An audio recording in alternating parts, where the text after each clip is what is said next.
Salam kritis, salam Pancasila.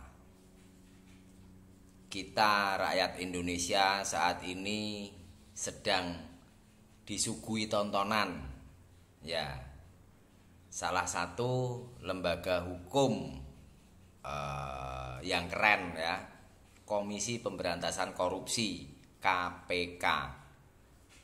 Ini sedang kena prahara, ya.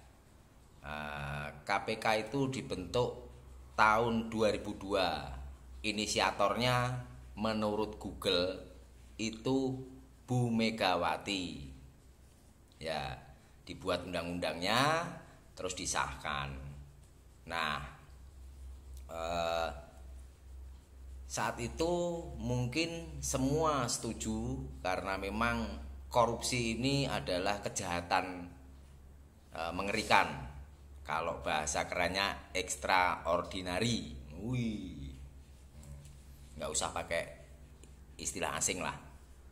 Jadi maksudnya untuk memberantas korupsi, karena korupsi ini dianggap kejahatan paling kejam gitu, ya.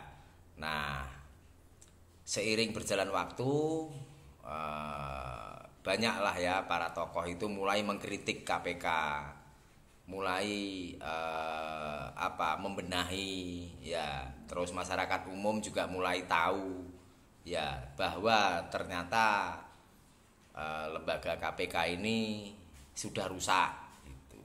Ya bahasanya dipakai untuk alat kekuasaan, ya. Yang tergabung di kekuasaan itu bisa menggunakan KPK. Bahasa kerennya adalah bisa diperintahkan OTT. Ingat nggak Aji Samsudin? Ya, dulu kasus dari apa itu, Golkar, ya. Itu dalam berita itu dia itu punya 8 orang di KPK yang bisa diperintahkan OTT. Itu berita loh, ya. Jadi nggak usah minta data ke saya, kita pengamat aja. Nah, karena sudah mulai nggak benar, terus mulailah para pemikir bangsa, para tokoh, para ketua partai ini mulai berpikir ini sudah harus diluruskan gitu. Ya, nah ternyata yang berani atau ya istilahnya yang memulai itu kayaknya Nasdem. Ya, jadi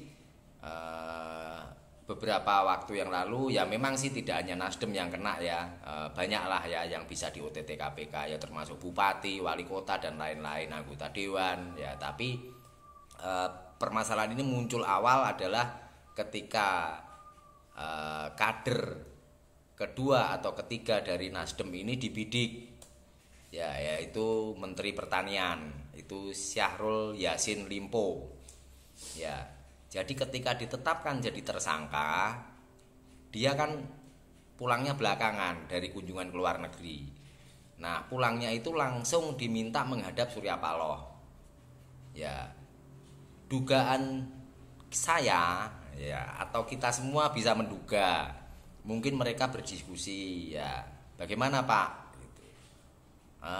Sudahlah, ya, kamu buka aja, ya, bahwa kamu ini pernah diperas, ya. Bahkan beberapa pejabat negara yang dekat dengan Jokowi itu ya bisa bisa membantulah, ya, jika seseorang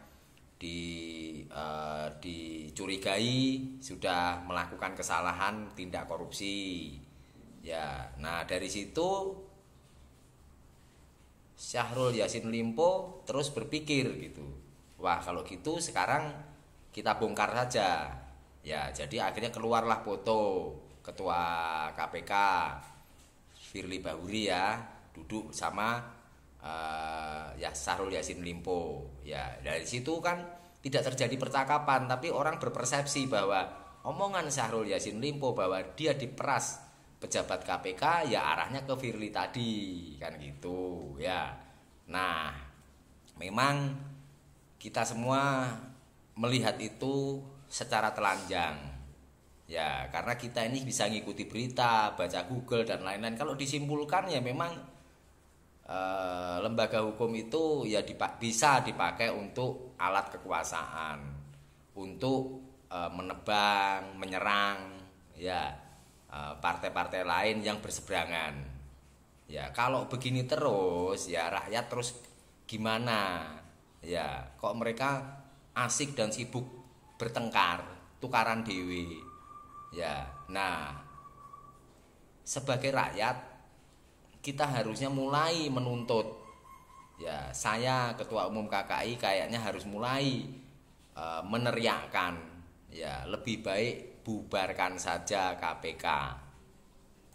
Ya, toh dia juga baru dibentuk. Ya, ini kan terjadilah banyak sekali sengketa-sengketa. Ya, jadi undang-undang KPK ini istimewa, bolehnya ada, boleh ini, boleh itu, kan akhirnya ini menimbulkan keresahan. Ya, ya bagus sih sebetulnya lembaga ini kalau bisa berjalan dengan baik, diisi orang-orang jujur sih bagus. Cuma kan persoalannya di negeri ini kan banyak sekali pungli, upeti, ya mau naik jabatan nyogok, ya sogok menyogok itu juga jadi budaya. Jadi ya susah sebuah lembaga itu bisa berjalan tegak lurus, bisa berjalan sesuai aturan. Jadi bubarkan saja KPK, merdeka.